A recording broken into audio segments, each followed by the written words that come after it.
वंदितु सर्वसिद्धे दुर्ममलमणोगमं गतिं पत्ते गोच्छामि समय पाहुड़ मिणमो सुध केवली बड़िदम।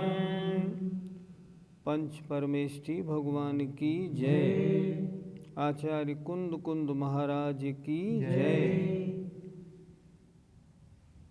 विषय चल रहा है, स्तुतियाँ दो प्रकार की देखने में आती हैं, एक व्यवहार स्तुति और एक निश्चय स्तुति।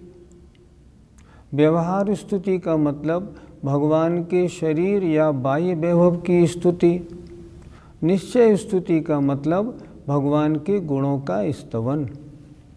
इन दोनों में कौन सा ठीक है, ये चर्चा चल रही है। वास्तविकता तो क्या है, स्तवन दोनों ठीक है। प्राथमिक दशा में व्यवहार स्तवन ठीक है और वास्तव में निश्चय स्तवन तो ठीक है ही। आइए गाथा नंबर 33 देखते हैं। एणुमर्णम जीवादो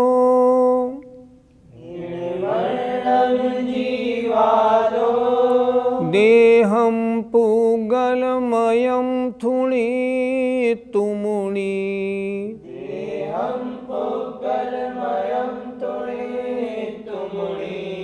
मल्लदिहु संथुदो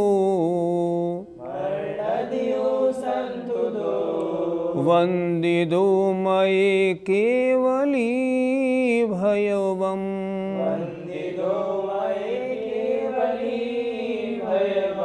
बोलिए, एणमर्णं जीवादो देहं पुगलमयं थुणितुमुनि मल्लदिहु संथुदो वंदिदो मये केवली भयवम्। एक एक शब्द का अर्थ अब देखते हैं।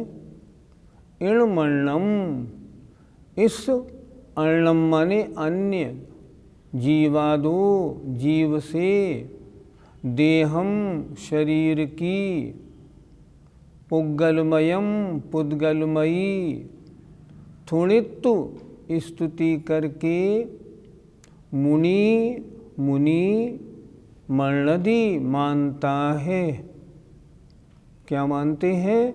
तो संथुदो स्तुति कर ली है, वंदिदो वंदना कर ली है, मये मेरे द्वारा, केवली भगवान केवली भगवान की। क्या कह रहे हैं मुनि महाराज? वंदना स्तुति करते हैं किसकी? भगवान के पुद्गल में शरीर की।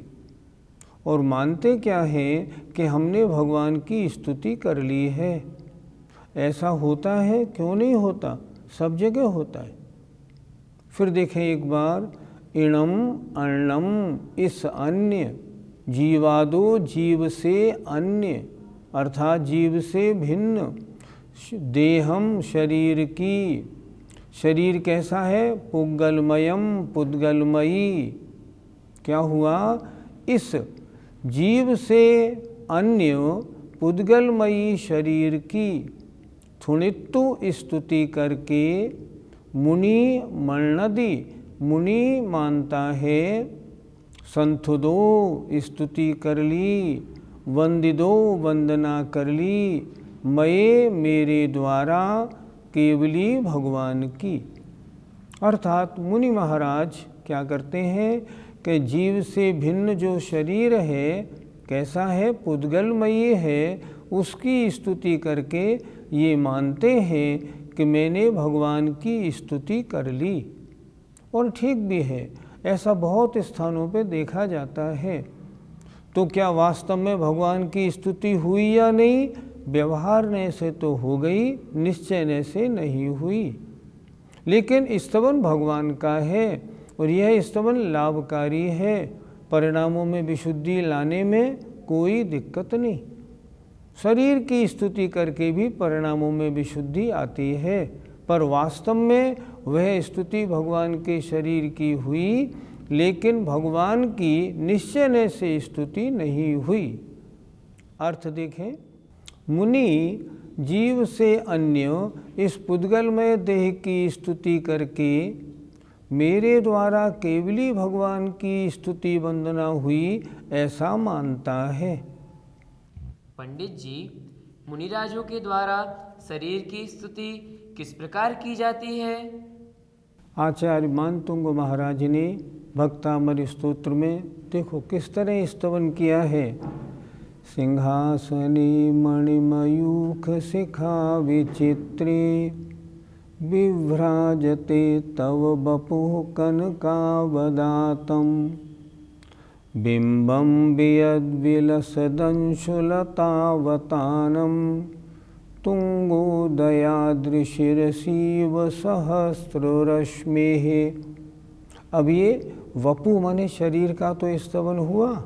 हे भगवान, सिंहासन कैसा, मणिमयूख शिखा विचित्रे, मणि की किरणों और शिखाओं से विचित्र ऐसे सिंहासन पर हे भगवान आपका विभ्राजते तव बपु कनकावदातम, आपका सुवर्ण जैसा शरीर सुशोभित हो रहा है। ये क्या हुआ? ये शरीर का स्तवन हुआ। आचार्य मानतुंग स्वामी क्या मान रहे हैं? मैं भगवान आदिनाथ का स्तवन कर रहा हूँ। भक्तामर स्तोत्र में नहीं, अन्य बहुत से और स्तोत्रों में भी अगर देखेंगे ना तो शरीर के माध्यम से भगवान का स्तवन किया गया है। ये व्यवहार स्तवन है, ये भी पुण्य प्राप्ति में कारण है, इसलिए इसका निषेध नहीं, लेकिन प्राथमिक दशा में ये उपयोगी है। पंडित जी, निश्चय से स्तवन किस प्रकार का होता है? जहाँ भगवान के गुणों का स्तवन किया गया, समझो ये निश्चय रूप, ये निश्चय नय से भगवान का स्तवन है। जैसे सामायिक पाठ में देखें, ये नक्षता मन्मथमान मूर्छा विषाद निद्रा भय शोक चिंता क्षतो नले नैव तरु प्रपंचस तम देवमाप्तम शरणम प्रपद्ये। जिन्होंने इन सब 18 दोषों को नष्ट कर दिया है। कैसे? जैसे अग्नि के द्वारा लकड़ी भस्म कर दी जाती है, उस प्रकार ऐसे उन भगवान की शरण को प्राप्त होता हूँ। और निश्चय का स्तवन तो हमें बहुत देखने को मिलता है। जैसे श्री रत्करण श्रावकाचार्य का मंगलाचरण देखें, नमः श्री वर्धमानायो निर्धूत कलिलात्मने सालोकानां त्रिलोकानां यद विद्यादर्पणायते। ये निश्चय का स्तवन है। इसमें भगवान के शरीर का स्तवन नहीं किया गया। किसका स्तवन हुआ? भगवान के गुणों का स्तवन हुआ। इस तरह जहाँ जहाँ भगवान के गुणों का स्तवन हो वो निश्चय स्तवन, और जहाँ शरीर या बहिरंग समवशरण विभूति आदि का वर्णन हो वह व्यवहार स्तवन है। स्तवन 2 प्रकार से होता है। पंडित जी, इन दोनों स्तवन में से ज़्यादा विशुद्धि किन में आती है? ज़्यादा विशुद्धि तो वास्तव में निश्चय स्तवन में आती है।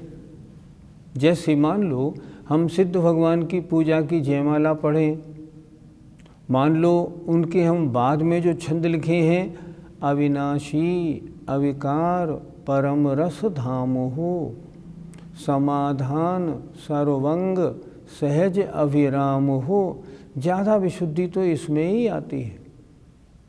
जैसे केवली भगवान का जो स्तवन है, जैसे अभी मैंने पहले बताया था, नमः श्री वर्धमानाय निर्धूत कलिलात्मने, ज़्यादा विशुद्धि इसमें आती है। शरीर के माध्यम से स्तुति करने में उतनी विशुद्धि नहीं बढ़ती जितनी भगवान के गुणों का स्मरण चिंतन उसमें करने से आती है। इसीलिए जितने ज्ञानी हैं, जो महापुरुष हैं, वो तो हमेशा निश्चय का स्तवन ही करते हैं। वर्तमान में हम जितनी स्तुतियाँ बोलते और करते हैं, उन स्तुतियों में देखा जाए तो ये दौलत राम जी की सकल गे ज्ञायक तदपि निजानंद रसलीन, ये स्तुति वास्तव में निश्चय स्तुति है। इसमें भगवान के शरीर आदि का वर्णन नहीं किया गया, इसमें तो भगवान के गुणों का स्तवन किया गया है। जितने 40 हैं, इन 40 में ये व्यवहार स्तवन है। भगवान आपने ऐसा अक्षय दिखाया, ऐसा मंदिर बना, वो कोतवाल को ये किया गया और ऐसे ऐसे गोलियां चलाई गई, गोले चलाए गए, ये व्यवहार का स्तवन है। इनमें वो विशुद्धि नहीं बढ़ती जो निश्चय के स्तवन में विशुद्धि होती है। लेकिन फिर भी एक बात, जिनको भगवान के गुणों का विशेष ज्ञान नहीं है वो क्या करें? वो व्यवहार से स्तवन करें। और जिन्हें भगवान के गुणों का ज्ञान है वो क्या करें? वो निश्चय से स्तवन करें। एक छोटा सा प्रसंग आपको सुनाता हूँ। एक बहुत बड़े विद्वान हुए पंडित लाल बहादुर शास्त्री, विद्वान थे। उनके पास एक सज्जन अपने पिताजी को लाए और बोले, पंडित जी साहब, ये पिताजी जब देखो तब तुमसे लागी लगन, ले लो अपनी शरण, ये भजन बोलते रहते और कभी भी भगवान की अच्छी स्तुतियाँ और स्तोत्रों का पाठ नहीं करते। उम्र थी उनकी 84 वर्ष की। पंडित जी ने कहा, ये बिल्कुल ठीक करते हैं, इनको यही करने दो। जब वो चले गए तो मैंने बाद में उनसे पूछा, आपने ऐसा क्यों कहा? तब उन्होंने कहा, ये 84 वर्ष के वृद्ध हैं, ये निश्चय स्तवन नहीं कर सकते, ये भगवान के गुणों में डूबे हुए नहीं हैं। अगर इनसे व्यवहार स्तवन की मैं मना कर दूंगा तो व्यवहार से भी जाएंगे और निश्चय से भी जाएंगे। स्तवन तो दोनों स्तवन हैं पर निश्चय का स्तवन वास्तव में उच्च है और श्रेष्ठ है। पंडित जी, व्यवहार के स्तवन से क्या ज़्यादा विशुद्धि नहीं बनती? हम मंदिर जी में जाते हैं, मूर्ति के दर्शन करते हैं, तो मूर्ति का दर्शन करना ये व्यवहार ऊपरी जो उनकी मुद्रा या शरीर है उसी का तो दर्शन है। क्या उससे हमारी विशुद्धि नहीं बढ़ती? हम जाके बोलते हैं ना, छवि वीत रागी नग्न मुद्रा, दृष्टि नाशा पे धरे, बसु प्रातिहारे अनंत गुणयुक्त, कोटि रवि छवि को हरे। ये व्यवहार से स्तुति है, लेकिन इससे विशुद्धि बढ़ती है कि नहीं? नहीं, विशुद्धि बहुत बढ़ती है। लेकिन जो विशुद्धि निश्चय स्तवन में होती है वो व्यवहार में नहीं हो पाती। लेकिन अपने अपने ज्ञान और नॉलेज के अनुसार जिसका जैसा ज्ञान हो उसका वैसा स्तवन करना युक्ति युक्त है। अगर कोई कम ज्ञानी है उसको व्यवहार स्तवन ही करना चाहिए, और जिन्हें आत्मा के और भगवान के गुणों का अच्छा परिचय है उनको तो फिर निश्चय स्तवन का आनंद लेके भगवान के गुणों के साथ डुबकी लगानी चाहिए। गाथा नंबर 33 का पद्यानुवाद देखते हैं।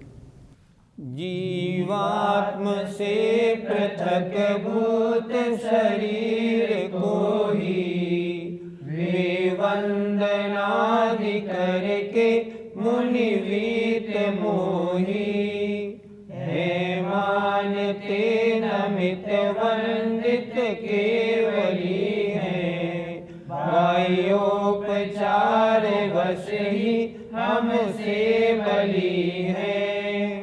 तमृच्छयेण जुज्यति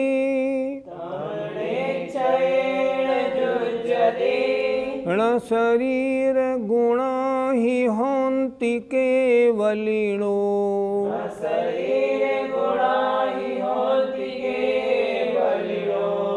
केवली गुणे थुण दिजो,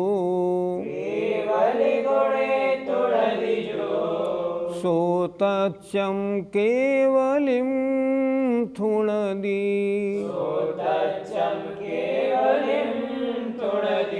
बोलिए, तमृच्छयेण जुज्यति न शरीर गुणा ही होन्ति केवलिनो, केवली गुणे थुण दिजो, सो तच्चम केवलिम थुण दी। क्या लिख रहे हैं? तम माने वह स्तवन, निश्चये निश्चय से, न जुज्यति ठीक नहीं है। क्यों? न शरीर गुणा, क्योंकि नहीं शरीर के गुण ही माने क्योंकि होंति माने होते हैं केवलिनो केवली के। केवली के गुण केवली के हैं, केवली के शरीर के गुण केवली के शरीर के हैं। शरीर के गुण केवली के गुण नहीं होते।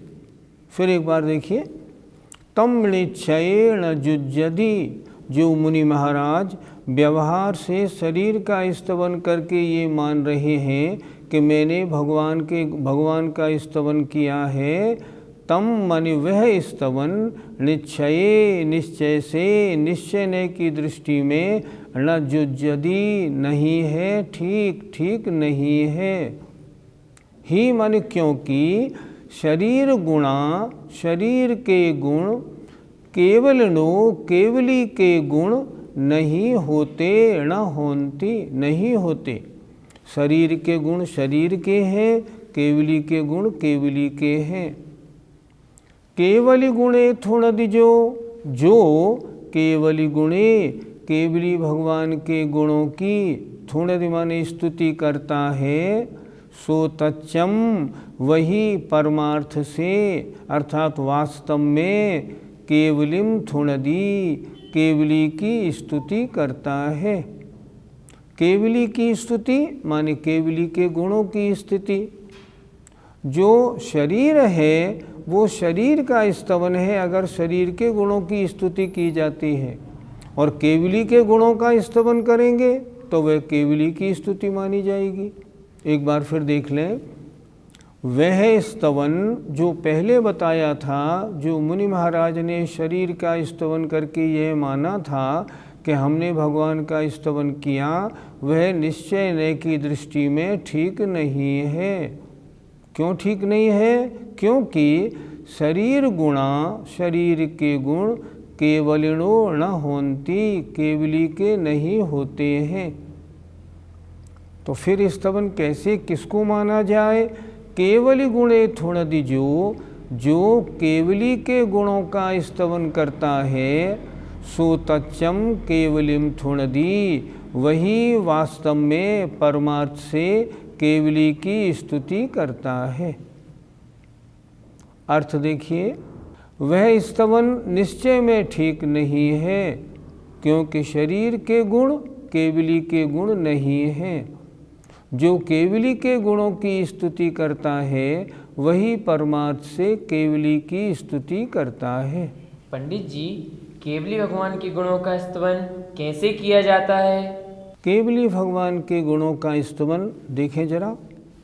यो दर्शन ज्ञान सुख स्वभाव, समस्त संसार विकारो बाह्यः, समाधिगम्य परमात्म संज्ञः, सदैव देवो हृदये ममास्ताम्। यो दर्शन ज्ञान सुख स्वभाव, जो अनंत दर्शन ज्ञान सुख स्वभावी हैं, गुणों का स्तवन हो रहा है। समस्त संसार विकार बाह्य हो, संसार के समस्त राग द्वेष काम क्रोध आदि विकारों से जो दूर हो गए हैं। समाधिगम्य, समाधि में लीन होकर ही जिनको जाना जाता है। परमात्म संज्ञ, जिनकी परमात्मा यह संज्ञा है, वह देवों का देव मेरे हृदय में विराजमान होवे। ये केवली भगवान के गुणों का स्तवन हुआ। जब गुणों का स्तवन करते हैं तो बड़ी विशुद्धि बढ़ती है। अंदर ही अंदर मन से आवाज़ आती है, हे भगवान, आपने ज्ञानावरणी कर्म का नाश किया, आप अनंत ज्ञान आप में आ गया। आपने दर्शनावरणी कर्म का नाश किया, अनंत दर्शन की प्राप्ति हो गई। आपने मोहनी कर्म का नाश किया, अनंत सुख हो गया। और आपने अंतराय कर्म का नाश किया तो आप अनंत वीर के स्वामी बन गए। हे भगवान, आपके ये गुण हैं। आपने ध्यान के द्वारा क्या किया? नौक्षायिक भावों को प्राप्त कर लिया। इस तरह का जो स्तवन है, ये आत्मा का स्तवन है, और यही वास्तव में केवली का स्तवन है। किसी व्यक्ति का स्तवन करना हो और हम उसके मकान का स्तवन करें, हम दुकान की स्तवन करें, तो वह उस व्यक्ति का स्तवन नहीं माना जाएगा। लेकिन हम उस व्यक्ति के स्वभाव की प्रशंसा करें, उसके गुणों की प्रशंसा, उसके ज्ञान की प्रशंसा करें, तो वो व्यक्ति का वास्तव में स्तवन या कथन या गुणानुवाद माना जाएगा। इसी बात को आचार्य ने यहाँ स्पष्ट किया है। पंडित जी, हम जो पूजाएं करते हैं उनमें व्यवहार स्तवन है या निश्चय स्तवन? पूजाओं में तो दोनों स्तवन देखे जाते हैं, कहीं निश्चय स्तवन, कहीं व्यवहार स्तवन। उदाहरण देखिए, आप देवशास्त्र गुरु की पूजा करते हैं। कर्मन की 63 प्रकृति नाश, जीते 18 दोष राशि, जे परम सुगुण है अनंत धीर, कहवत के 46 गुण गंभीर। ये निश्चय स्तवन हुआ। इसमें हमने भगवान के गुणों का स्तवन किया। हे भगवान, कर्मों की 63 प्रकृतियों का आपने नाश कर दिया है, आपने 18 दोषों को जीत लिया है, आप अनंत गुणों के स्वामी हैं। कहने में आपके 46 गुण आते हैं। अब थोड़ा आगे बढ़िए। व्यवहार स्तवन, शुभ समव शरण शोभा अपार, ये व्यवहार स्तवन हो गया। बहिरंग विभूति की चर्चा हो गई। शत इंद्र नमत कर शीश धार, ये बहिरंग स्तवन हो गया। देवाधिदेव, आप देवों के अधिपतियों के देव हैं, अरहंत भगवान। तो ये जो आया स्तवन, ये हुआ व्यवहार स्तवन। तो हमारी पूजाओं में निश्चय स्तवन और व्यवहार स्तवन दोनों साथ साथ चलते हैं। कोई कोई पूजा ऐसी होती है जिसमें निश्चय स्तवन की अधिकता, किसी में व्यवहार की अधिकता, लेकिन दोनों का समावेश पाया जाता है। दोनों ही करने योग्य हैं, दोनों से ही भावों की विशुद्धि बढ़ती है। पंडित जी, किस व्यक्ति को कौन सा स्तवन करना योग्य है? जैसी बुद्धि, जैसा ज्ञान, वैसा स्तवन। अगर कोई कम बुद्धि वाला पुरुष हो और उसको निश्चय का स्तवन अगर आप बताएंगे, उसको आनंद नहीं आएगा। वो कहेगा ये तो हमारे समझ में ही नहीं आता। तो जैसी बुद्धि हो, वैसा ज्ञान हो, वैसा स्तवन उसके लिए योग्य होता है। स्तवन का मतलब भगवान की स्तुति है। स्तुति क्यों की जाती है? अपनी भावों की विशुद्धि बढ़ाने के लिए। जितना आप में ज्ञान है उसके हिसाब से आप स्तुति चुने। स्तुति के एक एक शब्द का अर्थ आपको आना चाहिए, ताकि स्तुति करते समय आपके भाव उसमें लगे और भावों की विशुद्धि बढ़े। आपने निश्चय स्तवन तो ले लिया और आपको उसका ज्ञान नहीं है, तो आपको कार्यकारी नहीं। इसलिए जैसी बुद्धि हो, जैसी योग्यता हो, जैसी स्थिति अवस्था हो, उसके अनुसार स्तवन करना योग्य है। दोनों ही स्तवन उचित हैं। व्यवहारने की दृष्टि से शरीर आदि के द्वारा जो भगवान का स्तवन किया जाता है वो बिल्कुल उचित है, लेकिन निश्चय की दृष्टि से भगवान के गुणों का स्तवन ही भगवान का स्तवन है। शरीर के स्तवन को निश्चय भगवान का स्तवन नहीं मानता। अतः अपनी योग्यता अनुसार जो आपको उचित लगे, जिसमें आपका मन लगे, वो स्तवन करें। गाथा नंबर 34 का पद्यानुवाद देखें। होती शरीर स्तुति केवल की नहीं है, औचित्य देह गुण केवल में नहीं है। वीर्यादि अव्यय अनंत अपूर्वधि की, जो भी करे स्तुति वही स्तुति केवली की। एक शब्द दिया इसमें अव्यय। अव्यय माने कभी नाश नहीं होने वाले, ऐसे अनंत अपूर्वधि मतलब अपूर्व ज्ञान वाले की स्तुति। धी माने बुद्धि या ज्ञान, इस तरह इसको लगाना चाहिए।